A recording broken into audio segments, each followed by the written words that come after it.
Assalamualaikum warahmatullahi wabarakatuh. Salam sejahtera bagi kita semua.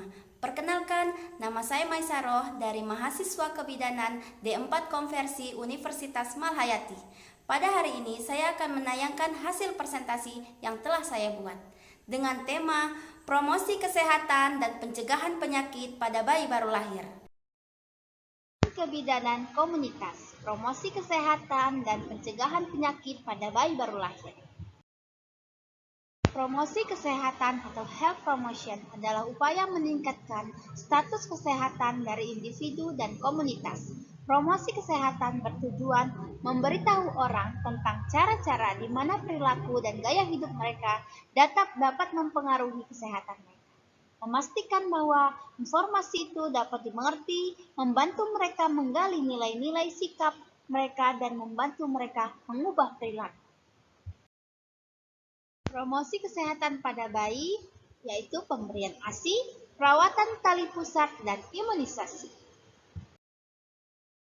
Promosi kesehatan pada bayi dan pencegahan penyakit pada bayi. Dalam pemberian ASI, bidan mempunyai peranan yang sangat istimewa dalam menunjukkan pemberian ASI. Peran awal bidan dalam mendukung pemberian ASI yaitu meyakinkan bahwa bayi memperoleh makanan yang mencukupi dari payudara ibunya, membantu ibu semakian rupa sehingga ia mampu menyusui bayinya. Bidan dapat memberikan dukungan dalam pemberian ASI dengan membiarkan bayi bersama ibunya segera sesudah lahir selama beberapa jam pertama. Bayi mulai menyusui sendiri segera setelah lahir sehingga sering disebut dengan inisiasi menyusui dini. B. Mengajarkan cara merawat payudara yang sehat pada ibu untuk mencegah masalah umum yang timbul. C. Membantu ibu pada waktu pertama kali memberi ASI. D. Menyarankan ibu memberikan ASI pada bayi sesering mungkin. F. Mendukung ibu memberikan konsultorium ASI saja. G. Menghindari susu botol dan pack. Posisi ibu saat menyusui yaitu posisi miring, posisi duduk, dan posisi terlentang atau saat IMD. Mempromosikan vaksinasi. Imunisasi adalah usaha memberikan kekebalan pada bayi dan anak dengan memasukkan vaksin ke dalam tubuh agar tubuh membuat zat anti untuk mencegah terhadap penyakit tertentu.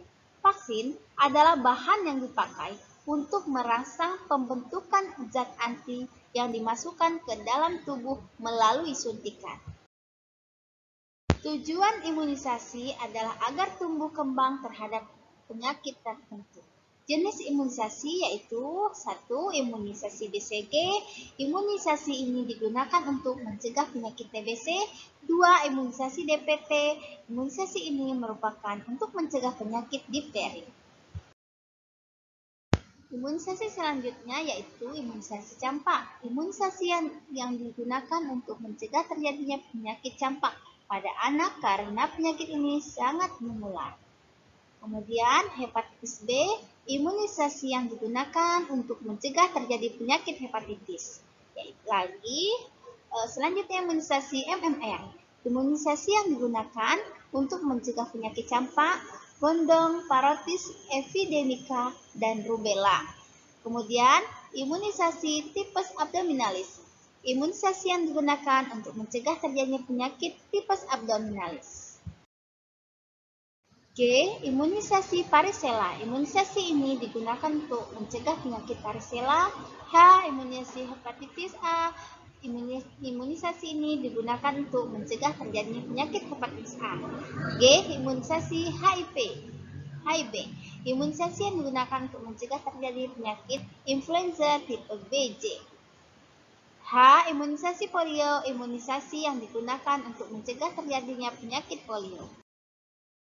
Perawatan tali pusat. Beberapa hal yang perlu diingat saat merawat tali pusat antara lain 1. Menjaga kebersihan area pusat dan sekitarnya serta upayakan selalu dalam keadaan kering. 2. Gunakan kapas baru pada setiap basuhan.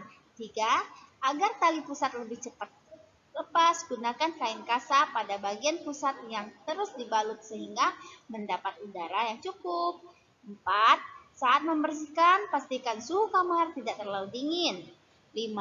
Agar praktis, gunakan popok dan atasan dari bahan kaos yang longgar. 6. Lakukan cara bersih-bersih ini 1-2 kali sehari ya. 7. Jika kulit di area sekitar pusat si kecil memerah dan panas seperti terbakar, segera hubungi dokter. Bisa jadi ada infeksi yang disebabkan jamur atau hal lain. Kalau menyebabkan memar, benar-benar infeksi, biasanya akan diberikan sedikit betadine. Terima kasih.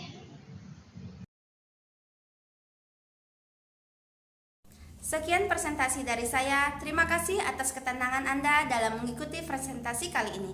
Semoga dengan presentasi ini dapat menambah wawasan Anda, dan apabila ada tutur kata saya yang kurang berkenan di hati Anda, mohon untuk dimaafkan. Selamat siang dan sampai jumpa. Wassalamualaikum warahmatullahi wabarakatuh.